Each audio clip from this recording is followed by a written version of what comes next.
Hey guys, welcome to the channel. Jimmy Sargent here, Building Profit Sales Training. I want to thank you for joining me today here on the YouTube channel. So I want to talk to you about the number one objection you get to. You've done this amazing presentation. I'm going to tell you how to handle this shortly. You get through that presentation, you get to the point where you're thinking, yeah, customers bought in, they're giving you all the right nods, all the right buying signals, and then they say, I've got to go and talk to my wife, I've got to go and talk to my husband, I've got to go and talk to, the finance director, the marketing director, the owner of the business. Somebody else who's not on that call with you or not on that meeting with you is suddenly involved in this buying decision, and you weren't aware of them beforehand, and now it's become an objection that the customer's using to stall you closing the sale. So here it is. Because it's the most frustrating one you get, because you know that you're excited, the buying signals are there. Here is my way of handling that, but you need to do this way back in the qualification stage. And by doing it at this stage, I want you to do it in a non-challenging way. I want you to do it in a very open way. It's an open discussion. You do not want to challenge anybody on this question because it will cause friction between you and the customer. It gets people's backs up, it makes them upset. But here it is.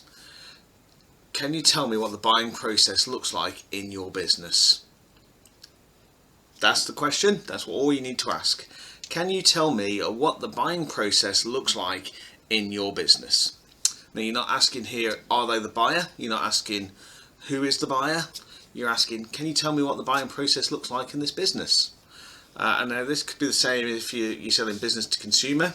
So if you're selling to an end user at home, can you tell me what the buying process looks like in your house? What you're inviting here is for, if it's Mr. and Mrs. Smith at home, Mrs. Smith to say, oh, I need Mr. Smith involved, or vice versa. If you're in a business to business sale, it is, oh, well, I'm not actually the only person who needs to see this. It would be Dave, it would be the marketing director, our head office, whoever it may be. What you want to do is invite them to offer this without them feeling like they're giving up any of their authority, but you want them to feel that they're confident enough to say to you, oh yes, there is somebody else involved in this buying process. That will handle the objection further down the line when they get to the point of, oh no, Dave's got to be involved in this meeting and so's Joe. And now this can also work really well for those businesses that are put out to tenders. So for example, the events industry, quite often you'll see tenders within, and you'll have kind of one key contact that everybody has to deal with, and you're not allowed to talk to the people sort of further up the sales chain or the buying chain, because they only want to see a couple of projects.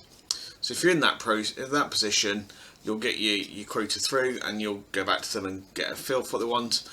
And then what you want to ask them is, can you just let me know what the buying process looks like within your business? And then let them tell you, and then that's where you need to get them to get Dave on the call, or whoever it may be, get them on the call with you, because that person clearly has an influence over whether this project will go ahead, whether this money gets spent, whether this action that you want to take will move forwards. And if you do that, it will absolutely help you close more sales at the objection stage, particularly with the objection of, oh, well, somebody else involved in the process, because they can't bring it up if you've already clarified back at the start who is involved. And like I say, it's not a challenge. You don't want to challenge them. You don't want to make the customer feel like their authority has been challenged, hence why we do it in a way of, can you help me? You're asking for help. You're not saying to them, are you the buyer, which is the old way of doing it. Are you the buyer? Well, no, mate. No, I'm not actually, and I'm not going to tell you who it is. Can you help me? Oh yeah, I'll help you all day long. Think how many times you'd stop and help somebody in the street if they've fallen over, for example, or something. All you're asking for is the same thing here. Can you help me understand the buying process in your business? Let them tell you the buying process. Ask questions around it. Listen to what they say. Keep those questions nice and open and fluid, and you'll absolutely 100% close more sales. You will get more business because you know who the people are involved in that buying process. Guys, I hope that's really helpful for you. I'd really like you to leave a comment if you use this process already, or if you actually take it on board and start using it. Let me know. Subscribe to the YouTube channel, please feel free to do so. There's lots and lots of content on there. All my social media handles are listed below as well, so if you want to connect with me on any of the social media platforms, or you can email me, jamie@buildingprofits.co.uk, and we can happily have any discussion around your sales, your process, and where you're at and where you want to get to. Thank you very much for your time. I really appreciate it. Have a great day, guys. See you soon.